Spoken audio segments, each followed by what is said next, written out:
വഖഫ് ബില്ലിന്റെ പുറകിൽ കോൺഗ്രസും ബി.ജെ.പിയും മലക്കം മറിയുന്ന കാഴ്ചയാണ് ലോക്സഭയിൽ കണ്ടത്. രണ്ടുപേരും പരസ്പരം കുറ്റപ്പെടുത്തുന്നതല്ലാതെ കാര്യമായതൊന്നും നടന്നില്ല എന്ന് വേണം പറയാൻ. വോട്ട് ബാങ്ക് രാഷ്ട്രീയം ലക്ഷ്യം വെച്ചാണ് വഖഫ് ബില്ലിനെ കോൺഗ്രസ് എതിർക്കുന്നതെന്നാണ് ബി.ജെ.പി നേതാവ് കെ സുരേന്ദ്രൻ പറഞ്ഞത്. നിയമ ഭേദഗതി സാധാരണ ജനത്തിന് വേണ്ടിയാണെന്നും അവരുടെ നന്മ മാത്രമാണ് കേന്ദ്ര സർക്കാർ ലക്ഷ്യം വെക്കുന്നതെന്നും സുരേന്ദ്രൻ പറയുന്നുണ്ട്. എന്നാൽ വഖഫ് കരിനിയമം നടപ്പാക്കാനാണ് കോൺഗ്രസ് ശ്രമിക്കുന്നത്. നിർഭാഗ്യവശാൽ എല്ലാവരും ഉറ്റുനോക്കുന്നത് കോൺഗ്രസ് എംപിമാരെയാണ്.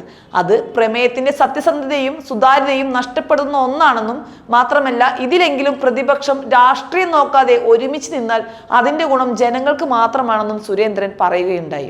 മുനമ്പം ജനതയ്ക്ക് മുൻപിൽ കോൺഗ്രസ് അഭിനയിച്ചതാണോ എന്ന് ഇന്നും നാളെയും അറിയാം. ശശി തരൂരിന്റെ നിലപാട് നിഷ്പക്ഷമെങ്കിൽ അതറിയാൻ ബി.ജെ.പി കാത്തിരിക്കുന്നു. ബി.ജെ.പി രാഷ്ട്രീയ പ്രേരിതമാണെങ്കിൽ KCBC എന്തിന് പിന്തുണയ്ക്കുന്നുവെന്നും സുരേന്ദ്രൻ ചോദിക്കുകയുണ്ടായി.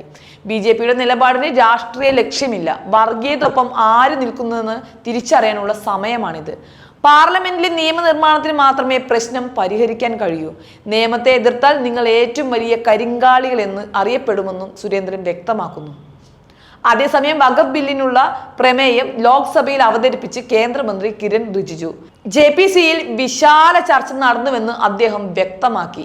വിശദമായ ചർച്ചയ്ക്ക് ശേഷമാണ് ബില്ല് തയ്യാറാക്കിയത്. 284 സംഘങ്ങൾ അഭിപ്രായം വ്യക്തമാക്കുകയുണ്ടായി. 97 ലക്ഷം നിർദ്ദേശങ്ങൾ JPCക്ക് ലഭിച്ചു. അതെല്ലാം വിശദമായി പരിശോധിച്ചു. ഈ ബില്ല് കുറെ മാറ്റങ്ങൾ കൊണ്ടുവരുമെന്നും അദ്ദേഹം പറയുന്നു. ബില്ല് അവതരിപ്പിക്കാൻ മന്ത്രിയെ ക്ഷണിച്ചപ്പോൾ തന്നെ പ്രതിപക്ഷം പ്രതിഷേധം ഉയർത്തുകയുണ്ടായി. ബില്ല് അവതരണത്തിൽ ക്രമപ്രശ്നം ഉന്നയിച്ച് പ്രതിപക്ഷവും രംഗത്തെത്തി. നിയമം അടിച്ചേൽപ്പിക്കുകയാണെന്ന് KC വേണുഗോപാൽ ഇതിനെതിരെ പ്രതികരിക്കുകയുണ്ടായി. ഭേദഗതികളിലെ എതിർപ്പുകൾ പറയാൻ അനുവദിക്കണമെന്നും അദ്ദേഹം ആവശ്യപ്പെട്ടു. അതേസമയം യഥാർത്ഥ ബില്ലിൽ ചർച്ച നടന്നിട്ടില്ലെന്ന് പ്രേമചന്ദ്രൻ ഉന്നയിക്കുകയുണ്ടായി. JPCക്ക് ഭേദഗതി നിർദ്ദേശങ്ങൾ ബില്ലിൽ ചേർക്കാനാകുമോ എന്നും പ്രേമചന്ദ്രൻ ചോദിച്ചു. പ്രതിപക്ഷം പറഞ്ഞതനുസരിച്ചാണ് ബില്ല് JPCക്ക് വിട്ടതെന്നും JPC റിപ്പോർട്ടിന് ക്യാബിനറ്റ് അംഗീകാരം നൽകിയിട്ടുണ്ടെന്നും അമിത്ഷാ മറുപടി നൽകിയിട്ടുണ്ട്. അതേസമയം ലോക്സഭയിൽ വഖഫ് നിയമ ഭേദഗതി ബിൽ അവതരണം നടക്കുമ്പോൾ സഭയിൽ പ്രതിപക്ഷ നേതാവ് രാഹുൽ ഗാന്ധിയും വയനാട് MP പ്രിയങ്ക വാദ്രയും എത്തിയിരുന്നില്ല. വഖഫ് ഭേദഗതി ബില്ലിൽ JPC ഏകപക്ഷീയ നിലപാടാണ് സ്വീകരിച്ചത്. ബിൽ അടിച്ചേൽപ്പിക്കാനാണ് ശ്രമിക്കുന്നതെന്നും പ്രതിപക്ഷ MPമാർ പറയുന്നു. എന്നാൽ വഖഫ് ഭേദഗതി ബിൽ MPമാർക്ക് നേരത്തെ ലഭിച്ചിട്ടില്ലെന്നാണ് KC വേണുഗോപാൽ പറയുന്നത്. കഴിഞ്ഞ ദിവസം ഉച്ചയ്ക്ക് ശേഷം മാത്രമാണ് ഭേദഗതി ബിൽ കൊണ്ടുവരാനുള്ള തീരുമാനം അറിയിച്ചത്.